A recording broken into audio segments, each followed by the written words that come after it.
الإنسان يجد طعما لا شيء يشبهه في محبة الله. الله أكبر. ومحبة الله من محبة الثواب. إذا وقع في قلبك محبة الله نسيت كل شيء، حتى الجنة وحتى كل شيء.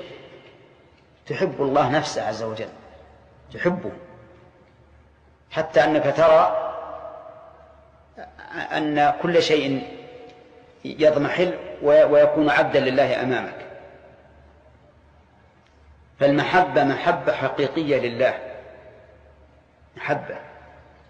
ولهذا جاء في الحديث وإن كان فيه ما فيه: أحب الله لما يغذوكم به من النعم.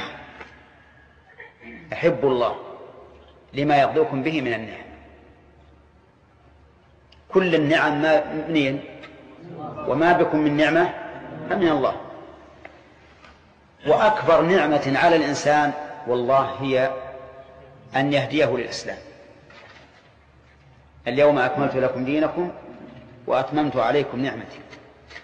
الإنسان الذي هداه الله للإسلام ليس أحد من الناس مثله في النعمة إلا من أنعم عليه بها. فأنت في الحقيقة تحب الله نفسه لذاته ولما أنعم عليك به من النعم.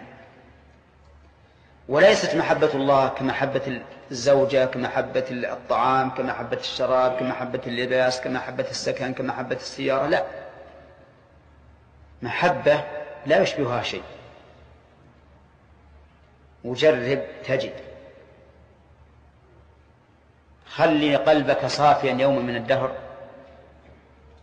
وصل، وكن متصلا بالله في صلاتك، تجد شيء يعني ما يخطر بالبال،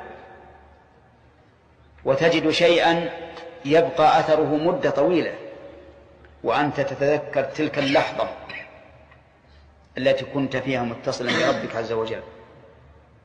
جمعية الدعوة والإرشاد وتوعية الجاليات بأبها، بالدعوة نحيا.